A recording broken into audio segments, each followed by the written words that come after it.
Legend of Exorcism. Chapter 17, The Strategy to Lure Yao. In a while, don't say anything, Li Jinglong specially warned as he woke Hung Jun up. Autumn had deepened around them as the maples planted around the courtyard were turning red, but the parasol tree maintained its steady spring green foliage. The contrast of the red and green, along with the reflection of the blue sky and white clouds on the pond, was a beautiful brightly colored scene to behold. 2 bodies and a heavily wounded fox were laid out in the courtyard. That last one seemed to be the youngest, and its body was riddled with wounds. It had first been pierced in the shoulder by Hung Jun's throwing knife, then its hind legs had been toasted by Atai's flames to the point of its blackened skin hardening and cracking, revealing the raw flesh below. Finally, Li Jinglong's arrow almost ended its life, passing through its abdomen and pierced through the back. Origin's arrow also had barbs on the end that prevented it from being pulled out, so the arrow could only be removed by pulling the feathers through as well, which caused that small fox to continuously howl in pain. Finally, it was Hung Jun who dabbed on some of the elixir he had brought from Yaojin Palace to staunch the bleeding, and that ultimately saved the little fox's life. This one has the highest cultivation level. Chu Yongxi took a few tentative steps forward, pointing to the largest one. He continued, "This one was killed by Origin as soon as it went out the door, so I can't tell for it. The one that's still alive is the freshest of the bunch." That little fox had its 2 eyes tightly shut, unmoving. "Should I bring you in front of Commander Hu so that he can see what you look like today, Jin Yun?" Li Jinglong tilted his head and studied that little fox. He then asked, "It hurts, doesn't it?" The little fox unexpectedly opened its eyes, but it turned its head away. "Jin Yun, Tu Ying, Zai Ying." Li Jinglong tossed down a stack of papers. The one on the top contained the fake names of the 3 women who had gone missing last night from Yishilan. Family home in Xinjiang, 16 years of age. The 3 of you came to Chang'an from the same hometown as each other's companions to find a place to settle down. If you were only a spiritual being on this earth, cultivating to shed your animal form and become a human, your intentions only devoted to good, then it would be fine. At most, I would expel you from Chang'an. Li Jinglong paused for a bit, sitting down on the stairs outside the front of the hall, all the while keeping eye contact with the little fox. He continued, his words delivered deliberately, "But why did you 3 kill people?" The little fox didn't respond.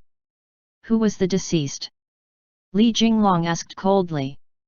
"Speak." The little fox continued to keep silent. "If you don't speak, I'll still be able to figure it out," Li Jinglong said. "Now, I'll give you one last chance. Tell me who killed that man." The little fox stayed tellingly silent, and Chu Yongxi suggested, "In my opinion, let's just kill it." After a long silence, Li Jinglong said, "Let's call it case closed.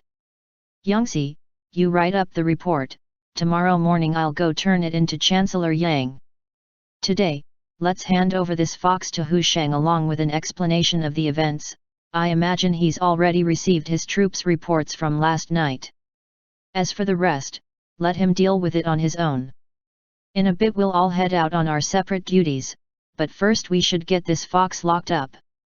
Origin locked that little fox up in a cage, which was placed in the side yard, and Chu Yongxi pasted a bunch of talismans on the cage to prevent it from running away. These measures proved to be unnecessary, however, as the little fox never thought of escaping, and it had no more energy left to do so. When everyone gathered back up, Atai frowned and said, "Will it believe us? Hung Jun. Now you can speak." Li Jinglong said to Hung Jun. Hung Jun was just about to ask his questions, but Li Jinglong was already answering the question from before. "Send it to the Longwu army, then listen for any strange movements elsewhere. Trying to find a Yao in the palace is like trying to find a needle in a haystack, this will simplify the process a lot." Origin said, "But what if someone comes to rescue it?" At this point, Hung Jun finally realized what they were up to, and in his heart he thought, "How smart. Li Jinglong was only trying to trick the little fox earlier, pretending that this case was already closed, but his true goal was to lure out even more Yaoguai. You guys are trying to this strategy to catch a big one. A Tai, Mo Rijin, and Chu Yangxi at this moment looked at Li Jinglong in a new light, which was earth-shatteringly different from before, especially after the skills that Li Jinglong had displayed last night. Once he finished speaking, Li Jinglong rose, and the others followed him, but all he said was, "You guys should go rest, Hung Jun, and I will go return the cat.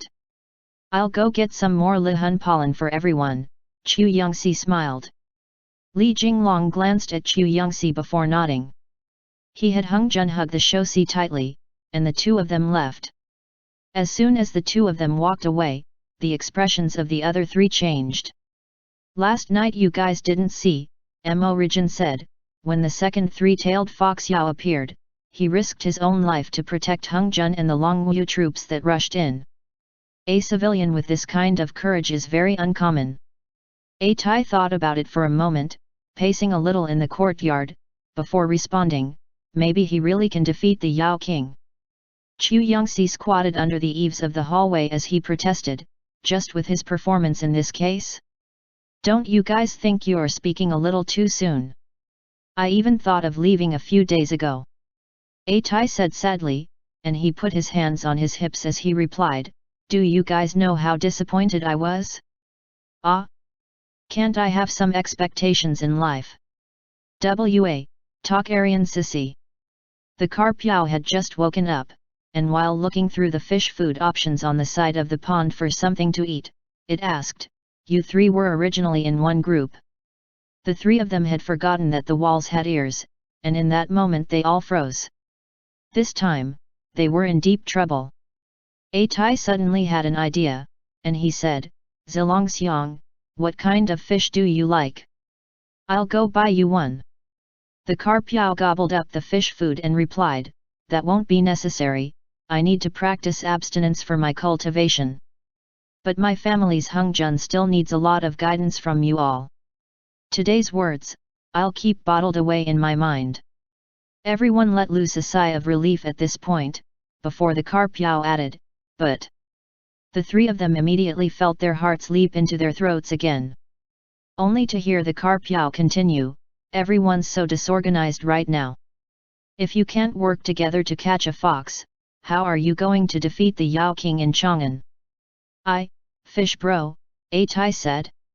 "When you put it like that, that's not correct. We're also genuinely concerned that Li Zhenqi will get hurt or lose his life." "All lives are equal," the carp Yao said. "When I was released by that monk, he told me that being a person was good, but being a Yao was also not bad. Everyone has their own things they want to protect, doesn't it all boil down to that?" The three of them stopped talking. Chu Yangxi said, "We do need to find an opportunity soon. In my opinion, there's no more need to hide things from him. We should instead properly have a talk with Zhenqi and lay all our cards out on the table." The carp Yao finished off his fish food, and he muttered to himself, "I should help Hung Jun wash his clothes." And then he dragged a washboard to the edge of the well, propping it upon one edge, before he brought out Hung Jun's shirts and pants, scrubbing them one by one. After being scolded like this, the three of them had shame written in every line of their faces. They had been exorcists for so long, but their worldviews weren't even comparable to a carp's. Truly, they were the ones who were very narrow-minded. It was early morning. Li Jinglong walked ahead and Hung Jun straggled behind with the kid in his arms as they first headed to Lady Qingguo's manor to return the cat. "Keep an eye on the people at the Qingguo manor," Li Jinglong said to Hung Jun. "A person's expression can reveal many things about them." Hung Jun at this point felt that Li Jinglong was admirable, but he also had many difficulties of his own. How had he reached the point he had before, where everyone around him looked down on him? He really couldn't understand. But Chongming had explained before, everyone has their own morals that they adhere to, and many things didn't need to be achieved through strength alone. "But Zhao Zilong often says that I don't have an eye for people," Hung Jun said. Li Jinglong could only reply, we live in a society, so it's not often that someone has the ability to get confused over these things. It's fine, there's no need to force it. In a bit, just try to keep quiet. As soon as Li Jinglong and Hung Jun carried the cat into Lady Qingguo's manor, the gatekeeper loudly shouted, "Qing'er is back! Quick, quick! Qing'er has returned home!" That scene was exceptionally sensational, and even Li Jinglong felt supremely awkward. The butler himself came out to greet them, and Li Jinglong asked, "Is it this?" Before he could finish his question, the butler snatched away that cat, happily exclaiming, "That's the cat, that's it! Where did you find it?" In mere moments, it was as if the emperor himself was visiting the manor. Song and dance filled the place as the maidservants and manservants joyfully conveyed that cat to the outside of the main hall. The butler placed the cat down in the main seat, but not before adding a soft silk cushion on top. He then brought over a jade food box filled with sea cucumber, catfish, and other rare foods, and an empty luminous gilded bowl, which he filled with fresh spring water from a nephrite jade pitcher.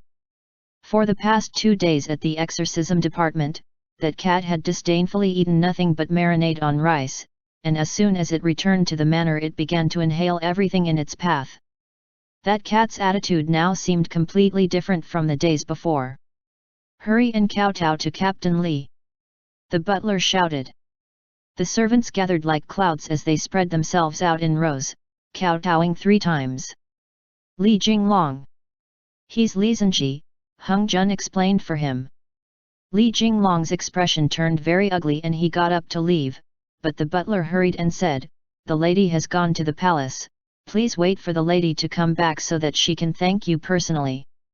Li Jinglong waved his hand to indicate that there was no need, but just as he was about to call Hung Jun away so that they could leave, Hung Jun saw the pastries on the table and remembered that he hadn't eaten breakfast, so he immediately began to inhale all the pastries like a starving wolf, completely tossing Li Jinglong's command out of his head beyond the 9 heavens.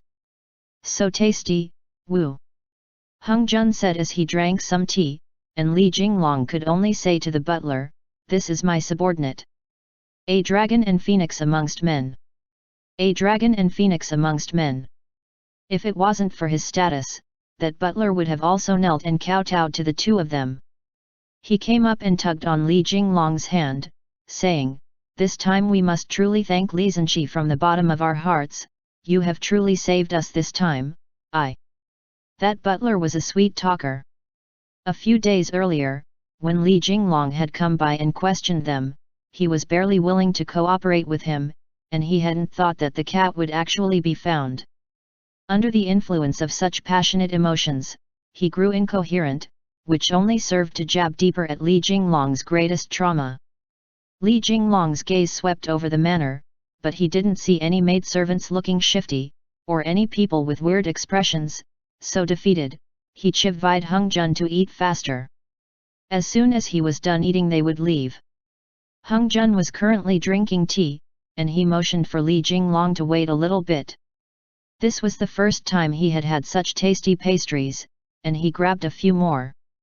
"This lowly one will immediately prepare some more for you and send them to the exorcism department," the butler hurriedly offered. Li Jinglong's head was almost smoking from his anger, and he forcefully diverted the topic away. "When this cat escaped, were there any visitors at the manor?" That night the consort, Lady Qiuoqiu, and Chancellor Yang were visiting, the butler replied. "At that time we were all busy to the point of distraction, Li Jinglong's forehead wrinkled. Hung Jun heard what the butler said as well, and he stopped in the midst of wolfing down the food, glancing at Li Jinglong. "After you're done eating, let's go," Li Jinglong said. The butler tried to have them stay, but Li Jinglong waved his hand as he dragged Hung Jun out with him. The butler also wanted to give them gold as thanks, and finally, Li Jinglong couldn't stand it anymore. He turned around at the front entrance and said to the butler, "It was as simple as lifting a hand, there isn't anything to thank us for." After that, Li Jinglong said to Hung Jun, "The soldiers of the Great Tang who are fighting on the borders don't get more than 2 silver taels a month for their military pay, they are worse off than a single pet of Lady Qingguo's. If this money was merely the ancestors rewarding us for our merits, no bystander would complain, but who knows where the money to pay for all of this comes from. The butler was stabbed pretty deeply by that comment, and he was somewhat taken aback for a bit. Just as he was about to get angry and shout at Li Jinglong, the two of them had already left, so he could only swallow down his anger. With your abilities, all you can do is find cats, the butler muttered darkly. Li Jinglong only pretended that he didn't hear, and he went with Hung Jun to the Judiciary Department to check the archives. Hung Jun pulled out one of the pastries, handing it to Li Jinglong. "Nyo. I don't eat min zi ming ao," Li Jinglong said. "This is called min zi ming ao? It tastes really good," Hung Jun said. "Try it. I know you probably really want to have some. Why is it that what you say never matches what you mean? That's not very good." "It's not that my words don't match up with my intentions, I really don't want it." The two of them kept pushing and pulling at each other on the street. Li Jinglong had no idea how to deter Hung Jun, and he couldn't beat him up. Quite a few citizens had gathered to watch the spectacle, and seeing how things were going, with an argument imminent on the horizon, he could only take it. The pastries that Hung Jun had taken were called golden rounds, which were made of a layer of crystalline rice flour wrapped around egg yolk, cheese, osmanthus, and early summer honey. Li Jinglong said that he wouldn't eat any, but his stomach was hungry, so finally he did take it and ate the min zi ming ao. "It's good, hui," Hung Jun said. "Li Jinglong, woo." Li Jinglong and Hung Jun walked past the main street, and while they did, Li Jinglong would now and then lift his eyes to glance around at his surroundings. He was afraid of being seen by others. Even though the Li family had gathered some assets over the years, the food was still not comparable to that offered at the Yang family's sister's manors. Li Jinglong was torn. The pastries were really good, but he also was thinking of what the butler had told them. "Hey, do you think it's possible that the main Yaogwai is right by the emperor's side?" Hung Jun asked. Li Jinglong furrowed his brows deeply. "If that's how it is, then His Majesty is in danger. If no, he won't be."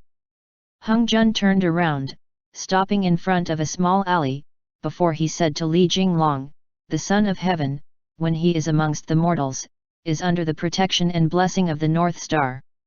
Even if there are even more powerful Yaogwai, they have no way to directly cast their spells on the Son of Heaven. But this Yaogwai, could it be Chancellor Yang? Or is it Lady Qiaoqiao? What if it's Yang Guifei?" "Impossible," Li Jinglong responded immediately, not even thinking about it. "Why is it impossible?" Hung Jun asked confusedly. "Isn't it very logical?" That sentence of Hung Jun's immediately startled the dreamer awake, and Li Jinglong was speechless for a while. This guess pierced straight through Li Jinglong's thoughts.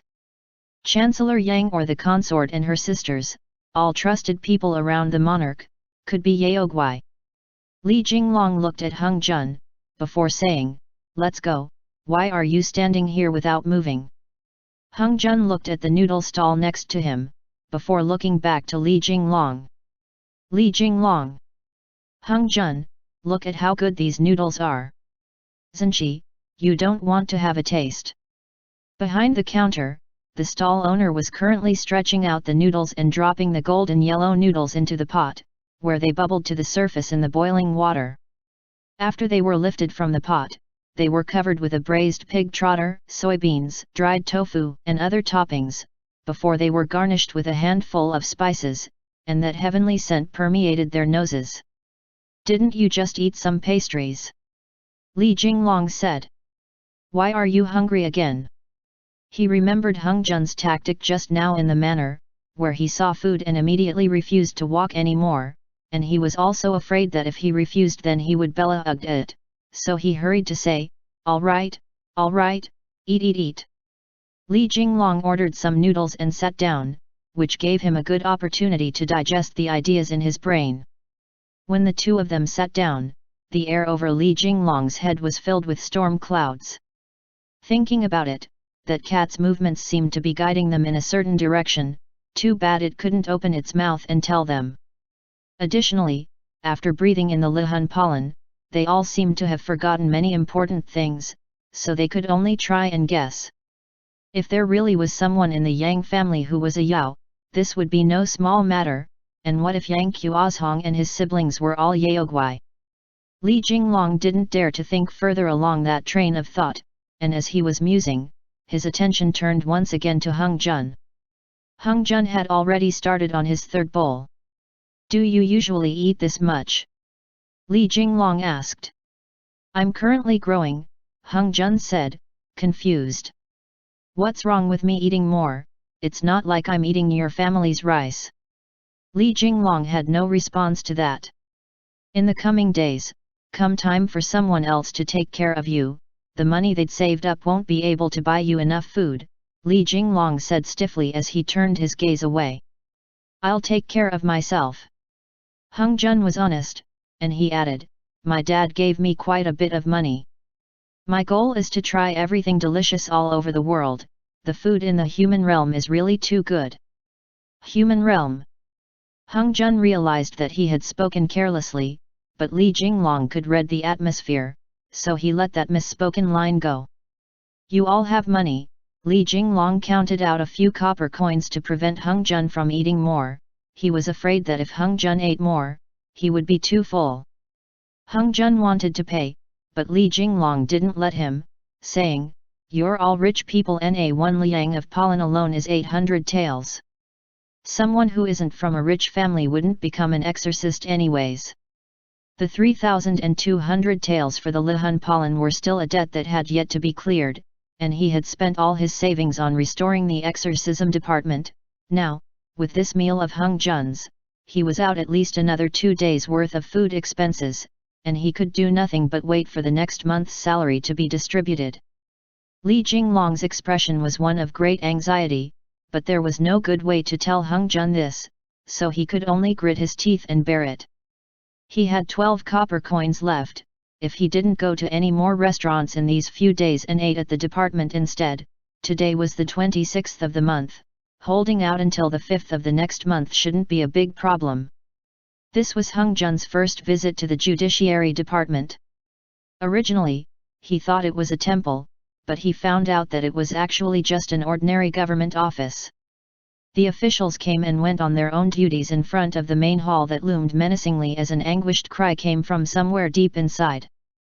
There was a heavy feeling of rage in the air, which made people feel uncomfortable all over.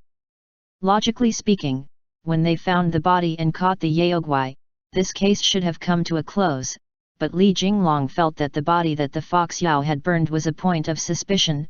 Clearly, whoever was behind all of this didn't want him to investigate it further. The cat and the Fox Yao case were both filled with suspicious gaps, and the more gaps there were, the more he felt he couldn't close the case. He had the impression that behind them, there was an even more complicated and intricate puzzle to solve. The two of them looked through the records hall in the back of the estate for a long time, before Hung Jun suddenly said, "Come look at this." Hung Jun could now basically follow some of Li Jinglong's thoughts. Many things that looked normal on the surface could have unusual aspects hidden beneath. 3 scholars who had come to Chang'an to take the imperial examination had stayed in a Chang'an inn for multiple days, but they had run away without paying their bills. The innkeeper couldn't get the money, and thus reported it to the Judiciary Department. According to the details, they were about 30 to 40 years of age. "Take it with us." Li Jinglong pulled out that piece of paper, taking it to the front to go through the proper procedure of transferring the case from the Judiciary Department to the Exorcism Department. Upon seeing the case, the literary official laughed loudly as he mocked them. "You Exorcism Department, aside from chasing cats, you all just chase down debtors." Li Jinglong didn't even bother to dignify that with a response, walking away as soon the seal was applied as he took Hung Jun with him to the Longwu Army headquarters. The training yard outside of the Longwu Army barracks was spacious. In previous years Yu Qijing created the Suanjia Army for Li Shimin, which, after 100+ years of change, split into the Shenwu and Longwu branches. Despite the capital being moved to Luoyang before it was returned to Chang'an, the training yard was just as splendid as it was originally. It was morning, and the troops were currently running drills on the training field. Mo Rijin, A Tai, and Chu Yangxi had long since brought the cage over, and Li Jinglong had Hung Jun wait with them outside as he alone went in, carrying the cage in to see Hu Sheng. Ha ha ha, Li Jinglong has caught a Yao, look, look. It's a fox. The Longwu troops couldn't resist standing on the side and mocking him. They thought that Li Jinglong had randomly caught a fox outside and pretended to stick some talismans on the cage to give them a fright, before coming over to report in. Looks like our Zhenqidaran receives only the best treatment from his comrades, A Tai smiled. Mo Rijin's brows were furrowed deeply, as if he was very anxious over Li Jinglong's situation, before he replied, logically, someone this smart should understand how to be flexible and thus be successful in one way or another, so why is he so clueless about these things? The common people have their own problems, Chu Yangxi said. The knots he bears have to be untied on his own. Hung Jun had heard them eloquently debate like this every day, and every time he was completely lost amongst the clouds and the mist, so he couldn't help but ask, can't you guys speak a little more directly? The three of them looked towards Hung Jun, all of them with strange smiles on their faces. The less you understand, the less troubles you'll have. A Tai watched Hung Jun intently, tilting Hung Jun's chin up with that blue gilded folding fan in his hand, and with a smile filled with mischief, he said, us gags are doing the worrying for you, isn't that good? Ignore him. Mo Rijin dramatically draped an arm across Hung Jun's shoulders, pulling him to his own side. Chu Yangxi said, Mo Rijin, now you're not doing things right. You're actually stealing people from Zhenqidaran. Mo Rijin began to smile as he answered, he's like my little brother, what about it? You have a brother? Hung Jun asked surprisedly. I have 4 younger brothers and 2 younger sisters, Mo Rijin answered. Hung Jun hadn't thought that Mo Rijin was actually the eldest in his family, no wonder he had such a big brother feeling to him. A Tai then warmly asked, what happened today morning? Hung Jun thought about it, before giving them a general idea of the events. At this time, the Longwu troops came over, surrounding them on the training field, saying, hey! Swords and spears don't have eyes. Don't stick around the training yard, all of you need to go stand elsewhere.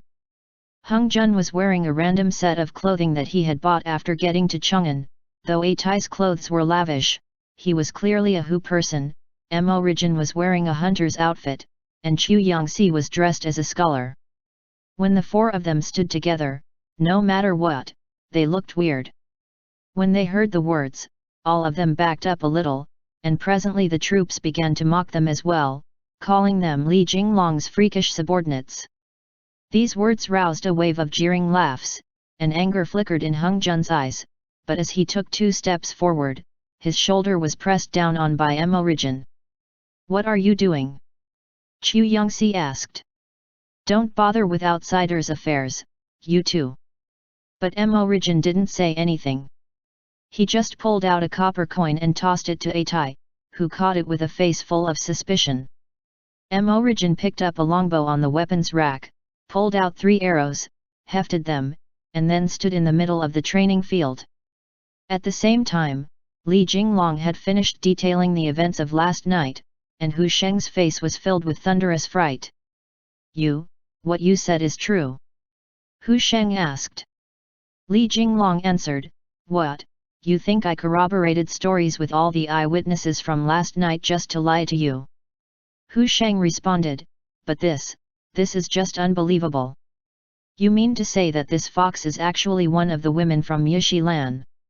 It's a fox Yao, Li Jinglong said coldly. It's also that woman Jinyun that you like to go visit. Nonsense. Hu Sheng said. Li Jinglong, you. Li Jinglong responded, to believe it or not is up to you. I'm turning this Yaogui over to you. When the Judiciary Department inevitably looks into the missing persons case involving 3 famous women from Yishilan, they'll sooner or later trace it to you.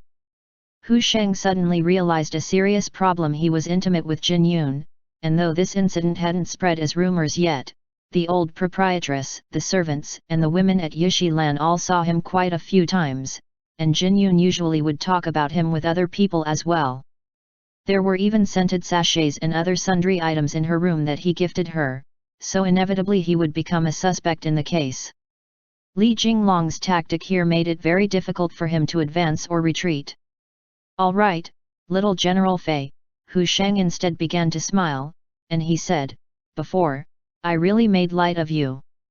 When he finished saying this, his eyes turned quickly towards that fox, and many ideas flashed in his brain.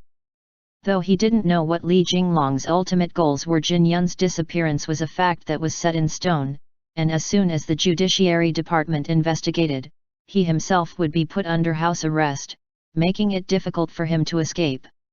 If he said there was really a Yao, then killed the fox in front of the Judiciary Department, that would be the end of it, and additionally he could take this opportunity to explain that he was assisting Li Jinglong in catching Yao. He would then have an excuse protecting him, so he could escape the crime of officials consorting with prostitutes. "All right," Hu Sheng said. "If the Judiciary Department comes searching, then this official will explain it to them. After that, they might still have to go find you." Li Jinglong casually responded, "Closing up the case is naturally my duty. Just wait for them to start the investigation." Just then, an uproar came from outside, and Li Jinglong furrowed his brows as he moved up to the window to take a look. Hu Sheng asked, "You brought some of your people over?" Li Jinglong hurried to push open the door and walked rapidly outside, only to see a mass of people on the training field packed so tightly even a droplet of water wouldn't go through. In the middle were Mo Rijin and a captain, competing in archery. As the dust settled, every time one of Mo Rijin's arrows hit the center of the target, the Longwu army stayed so silent you could hear a pin drop, but when the captain hit the target, they all cheered loudly. After they shot the 3 arrows, Mo Rijin pulled out another 3, gesturing to Atai, before addressing the crowd in a loud, clear voice, "Shooting at targets gets boring after a while, let's switch it out for my little brother to show off a few skills of his own." Atai held a folding fan in his hand, on which was balanced a single copper coin, and with a gentle shake of his hand, said, "Go." That copper coin flew into the sky, and as it flipped end over end, Wang Hongjun understood, and he tossed out the throwing knife in his hand, shouting, "Hit!" The throwing knife shot over, and with a ding it hit the copper coin, which began to furiously rotate, and under the sunlight it turned into a small shining ball of light that shot towards the corner of the training field. That captain knew that Mo Rijin was planning to shoot the copper coin with an arrow, but just as he drew his bow, he had no way to follow the flight path of that copper coin, and his hands trembled uncontrollably. Soon after, Hung Jun sent out another throwing knife, which first ricocheted off a roof tile before striking the copper coin a second time, and the copper coin let out a shockingly loud hum. In that moment everyone was as silent as the grave, and the third throwing knife left Hung Jun's hand, blocking the fall of the copper coin, and upon striking it, with another sound, sent it up many jong into the air. "It's your turn," Hung Jun smiled as he lifted his hand and called back his throwing knives. Mo Rijin had long since drawn and readied his bow, and the captain drew his bow and aimed the arrow, sweat sliding down his forehead. The two of them lifted their heads at the same time, looking towards that wang sounding copper coin, which had already become a small black dot in the sky. They were waiting for it to begin falling before releasing their arrows.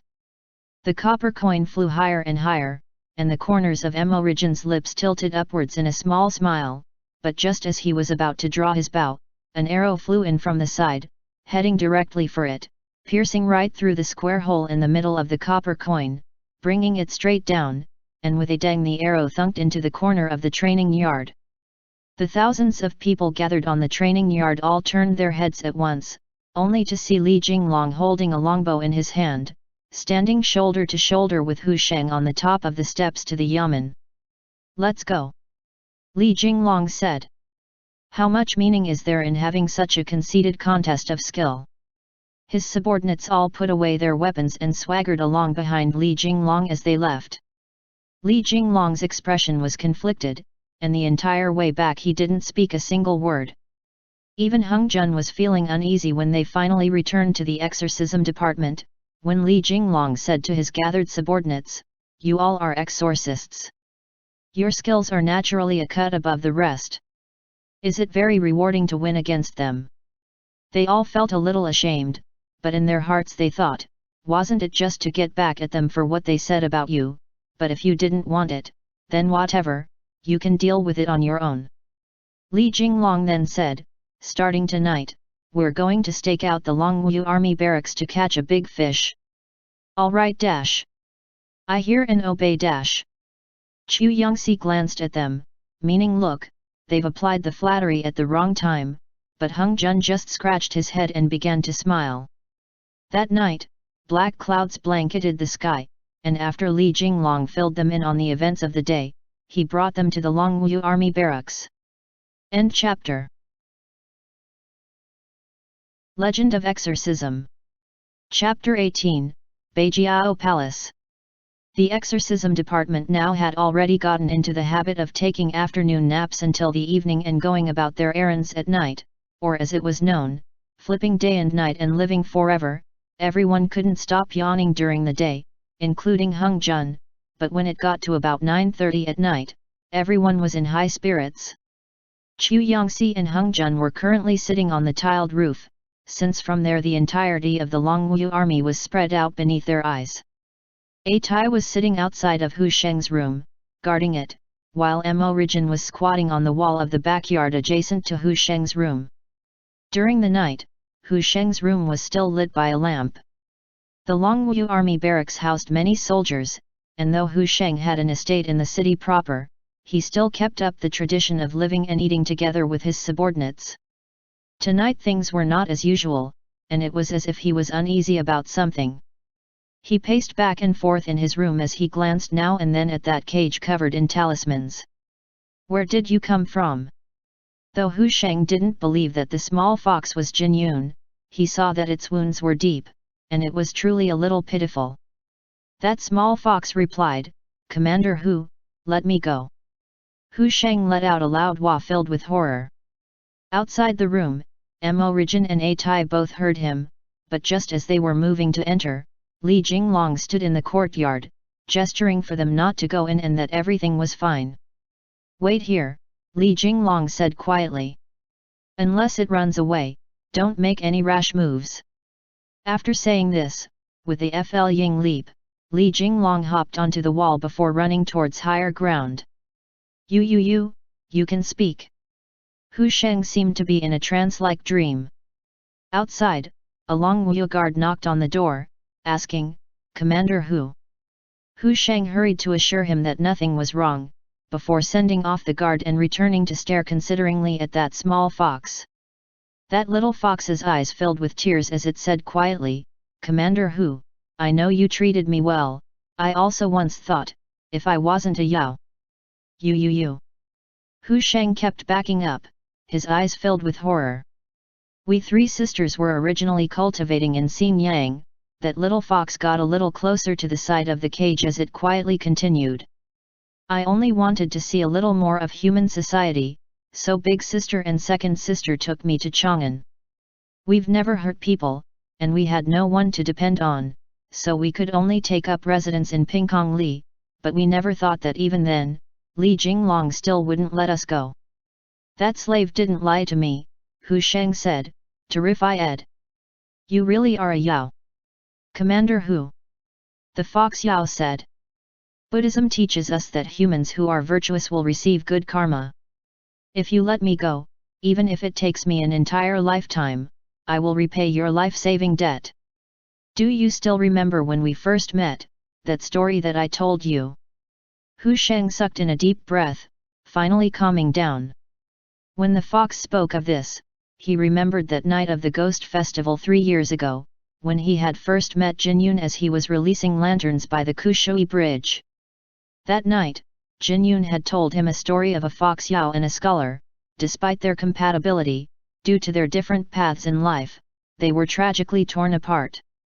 Hu Sheng's eyes filled with pity. Ever since he was small, he had heard these kinds of poignant stories before, but the events that were happening right in front of his eyes were still a little suspicious to him. Li Jinglong leapt onto the rooftop, where Hung Jun and Chu Yangxi were quietly whispering to themselves, but as soon as they saw him, they immediately stopped.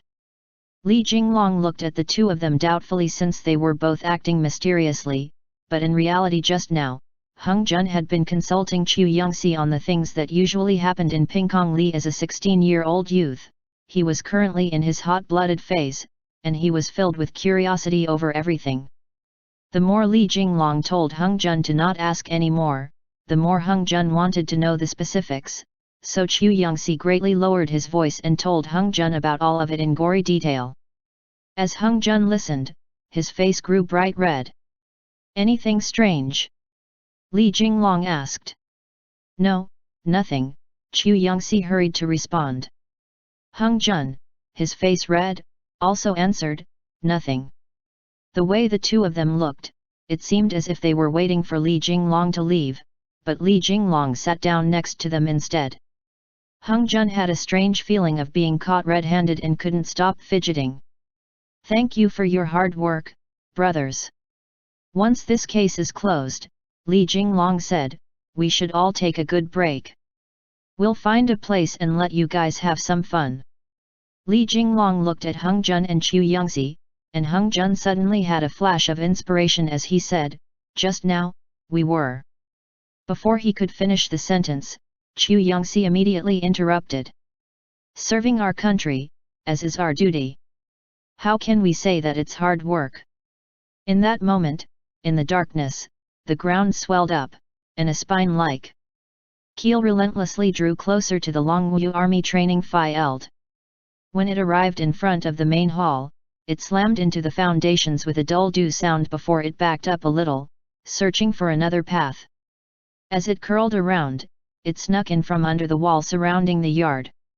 Li Jinglong immediately noticed something was wrong and asked, "What was that noise?" Hung Jun and Chu Yangxi wore expressions of ignorance, but Chu Yangxi had felt that weak tremor, and said, "Just now it seemed like down below, something shook a little." Everyone only knew that there was still the Fox Yao at large, so they had focused on the wall, rooftops and the likes, but they hadn't expected the movements of the earth below them. "Are there any Yaogwai that can travel under the earth?" Li Jinglong asked. Hung Jun immediately thought of one that Ao fish that he had chased for almost 20 li that day. After Li Jinglong was informed of this, he immediately jumped down, saying, "Everyone gather in the backyard." The ground swelled up again, and a cloud of black mist rose, forming into the body of a tall and skinny man. The man was wearing a set of black clothing, and there was a scabbed-over wound on his forehead. He pushed the door open and entered. With a zhia sound, Hu Sheng's door was pushed open. The cage door was wide open, and there stood a woman with wounds on her body, her face sheet white. It was Jin Yun, and with tears in her eyes she placed Hu Sheng down on the bed, covering him with a blanket, before quietly saying, "Commander Hu, I'm really sorry. I also didn't want to. You still managed to catch feelings for him from your companionship with him," that black-clothed man said icily. Jin Yun whipped her head around, scared half to death, and frowned. "Fei Ao." Fei Ao responded, "The higher-ups have spoken, I'm to take you away from the city of Chang'an immediately." Jin Yun let out a sigh, and she lamented, "Big sister and second sister were both killed by them. Is your wound doing better?" Fei Ao walked over and tilted Jin Yun's chin up, saying, "It was unexpected, that this time around the exorcism department would turn out to be such a hard bone to swallow. Just you wait, I will get revenge for them. Let's go." Jin Yun took a step forward, but she couldn't help but stumble, and when Fei Ao saw that she was wounded, he gathered up his sleeves and hugged her into his arms. Yao energy emanated from his left hand, and a steady stream of it flowed into her head, healing her wounds. Some color slowly came back into Jin Yun's face. The 5 members of the exorcism department were scattered in the yard outside, Mo Rijin was perched on the top of the wall, slowly drawing his longbow, aiming directly for the two human silhouettes in the room. Chu Yangxi and Li Jinglong crouched outside the door, listening to the conversation coming from inside. A Tai and Hung Jun hid themselves in the shadows, one of them holding a fan in his hand, and the other readying his 3 knives. The main enemy is still ahead of us, you shouldn't be wasting your cultivation on me, Jin Yun protested quietly. After tonight we'll be going far away, never to return to Chang'an to stay, Fei Ao replied easily. In the coming days, after you and I have cultivated enough, we can return to get revenge for your sisters. Jin Yun suddenly sensed an unexpected implication in his words, and she exclaimed, "They let you come to kill me. As long as I'm here, no one will touch you," Fei Ao responded. Then what about the other sisters? Jin Yun said. I'm afraid that Li Jinglong is going to keep investigating. Aside from the one that your second sister sacrificed herself for, all of the other corpses have been hidden without a trace, Fei Ao responded. How will he keep investigating? Is he going to go catch them one by one and take them back for interrogation? After next year's examinations, we'll get the chance to teach that Li Jinglong a good lesson and make sure that he has no grave to lie in when he dies.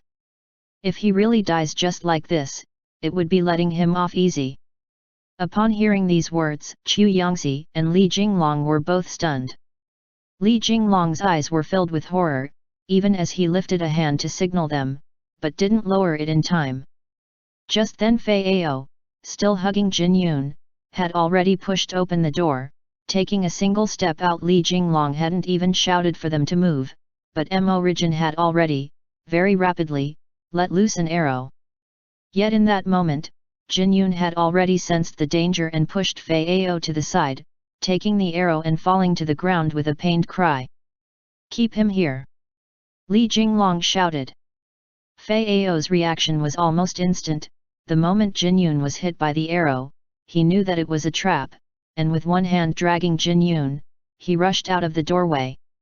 Li Jinglong pulled out his sword, and Fei Ao suddenly turned and leapt towards him, furiously shouting, Die!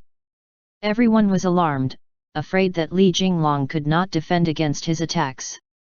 In a single moment, arrows and throwing knives all rushed towards Fei Ao, who roared angrily and let loose an explosion of water droplets around him, which rushed outwards in all directions. Li Jinglong's distance to the enemy was the closest, and he flew backwards from the force of the explosion. Hung Jun let out the pentacolor sacred light to block the blow, protecting himself and A Tai, but just as he was about to rush out to the rescue, Li Jinglong kicked himself off a pillar. Lifting his sword over his head with both hands, he angrily roared, The one who should die is you. Evil Yao! Li Jinglong's body and sword flew in tandem towards Fei Ao. As he swung the sword down, Fei Ao lifted his hand, and with a dang, he caught the blade. He pulled that sword into a spin, once again flinging Li Jinglong outwards like a rag doll. Fei Ao, leave quickly, don't mind me. Jin Yun said, gasping her last breaths. I'm going to kill them. Fei Ao was enraged beyond control, and he couldn't stop breathing heavily. With your skills. A Tai let out a cold laugh. At this moment, Hung Jun retracted his sacred light. A Tai snapped open his blue folding fan, and right when Hung Jun retracted his sacred light, he waved his fan. From the flat ground, a tornado rose up and sucked up all of the water vapor that Fei Ao had released, turning into a hurricane that slammed heavily into his body with a huge bang. The doors and windows to Hu Sheng's room were all destroyed with the force of that hit, but Mo Rijin stood calmly and fired off 3 arrows, all of which solidly struck Fei Ao's body. In return, Fei Ao turned into a huge fish in midair, and Li Jinglong shouted, Hung Jun! Throwing knives! Hung Jun sent out another knife, and with consecutive shua shua shua s, the arrows and throwing knives all embedded themselves in Fei Ao's body. That giant Ao fish smashed through the back wall of the room and burrowed into the earth, taking with it Hung Jun's second throwing knife as it rushed out of the Longwu army encampment. In a short time, the entire Longwu army had heard this ruckus, and they all lit their own torches. Li Jinglong yelled, "Chase it! We can't let it get away from us again!" Everyone chased after it through the hole it had made in the yard wall, and behind them the barracks were in an uproar. Hung Jun shouted, "Use my throwing knife as a guide." Soon after, just like that night, the ground swelled up, and the AO5SH took the throwing knife with it as it rushed to the north of the city. "Please don't go to the palace," Li Jinglong said. "Chase!" The members of the exorcism department increased their pace, chasing after that AO fish.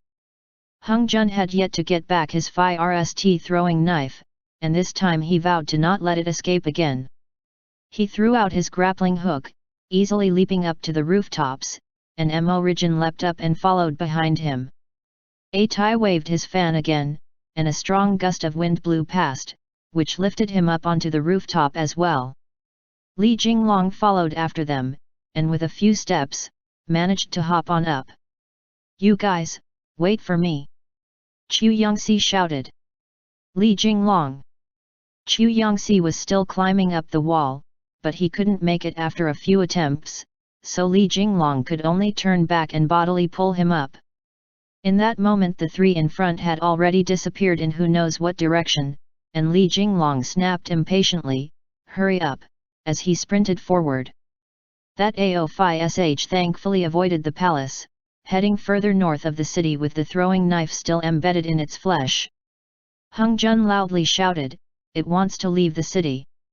It's coming up out of the ground. Hung Jun! Send me up!" A Tai shouted. Hung Jun! The AO fish was moving too fast, it had already arrived in front of the northwestern city gate, and Hung Jun had no time to think. He tossed out his grappling hook, and as he swung down from that hook A Tai leapt off the roof, turning around in midair, and extended a hand that Hung Jun grabbed tightly. With all the strength in his body, Hung Jun grasped that wrist and with a fierce throw, sent A Tai flying into midair. Closely following, Mo Rijin also leapt off, grabbing Hung Jun's wrist and shouting, "Sorry to trouble you." And with another shake, Hung Jun also flung Mo Rijin onto the city wall. The night was deepening, yet the city guards were still relishing the funny events that happened around Chang'an today. "I heard that today that Li Jinglong caught a fox and sent it to the Longwu army, saying that he caught a Yao, ha ha ha dash. He's gone crazy thinking about how to gain recognition. Tomorrow I'll also bring a dog." What is that sound? A few city guards heard the rumbling near the ground and the shouts from A Tai and Hung Jun in front of the gate, and they hurried to the side of the tower to look down. Li Jinglong and Chu Yangxi rushed up.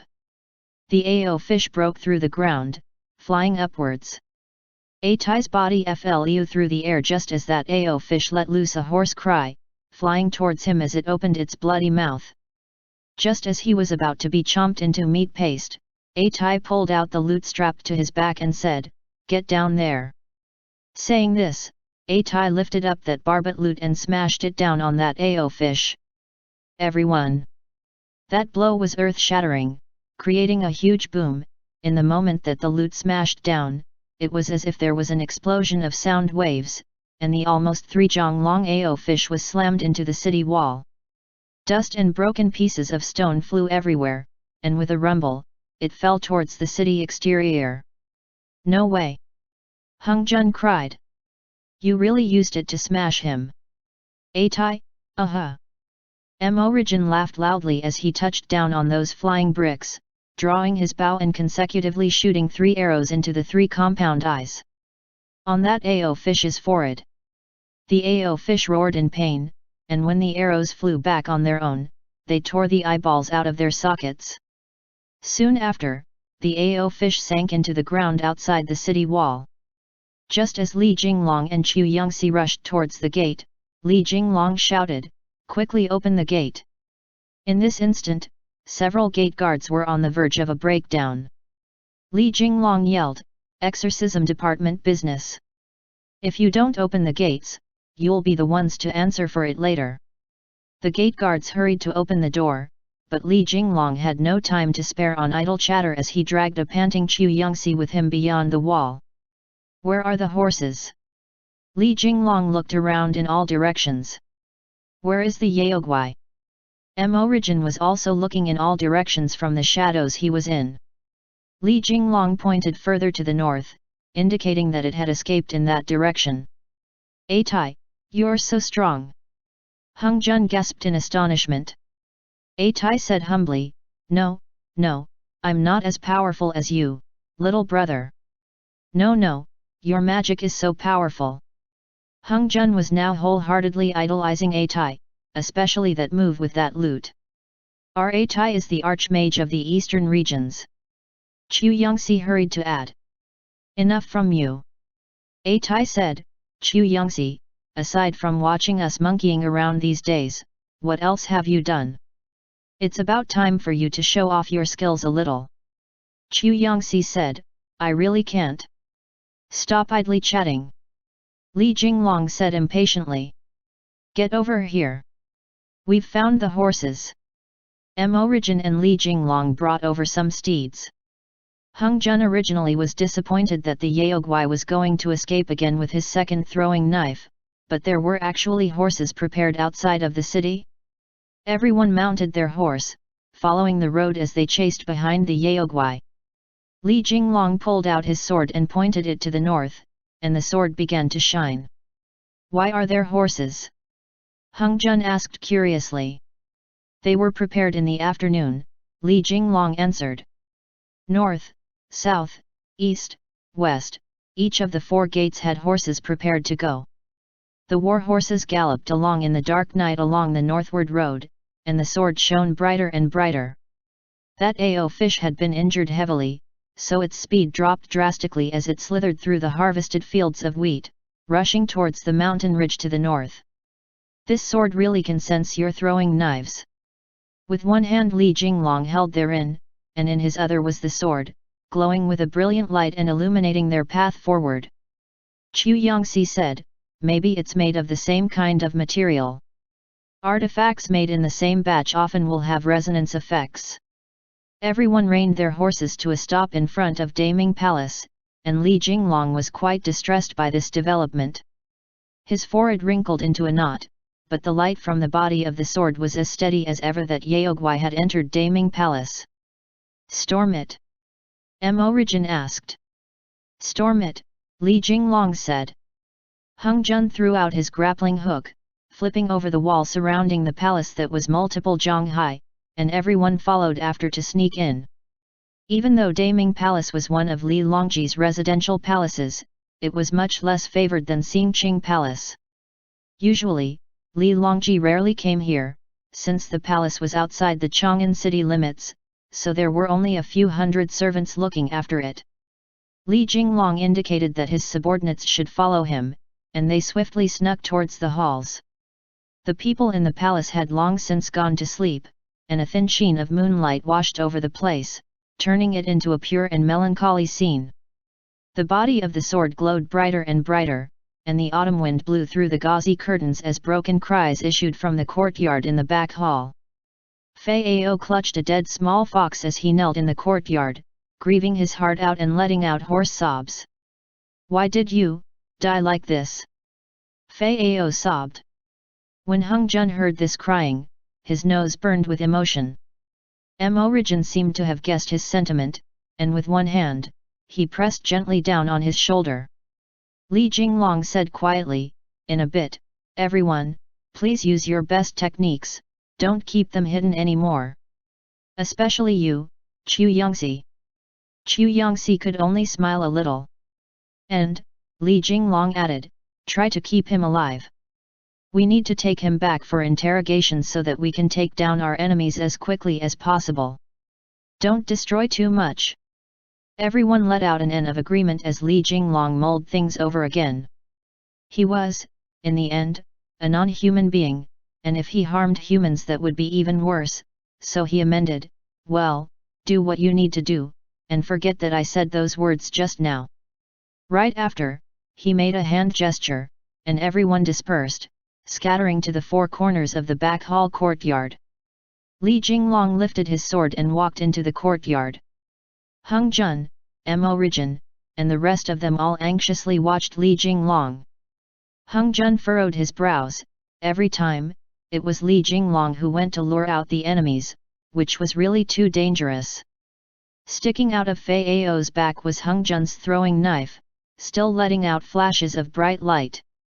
Li Jinglong stopped 10 paces away from Fei Ao, standing across from him in that spacious courtyard. "Make your move," Li Jinglong said. "With the way things are now, there's no more need for discussion." Fei Ao's hoarse voice responded, "Li Jinglong, let me guess, do you have someone you love? Who is the one you love?" Li Jinglong was silent, his eyes intently tracking Fei Ao's every move. Fei Ao's hoarse voice spoke again, "As long as you all don't kill me, in the future I will bite off all the meat on your loved one's bones, one kun at a time. I'll peel off her skin, bit by bit, and tear out her nerves one by one.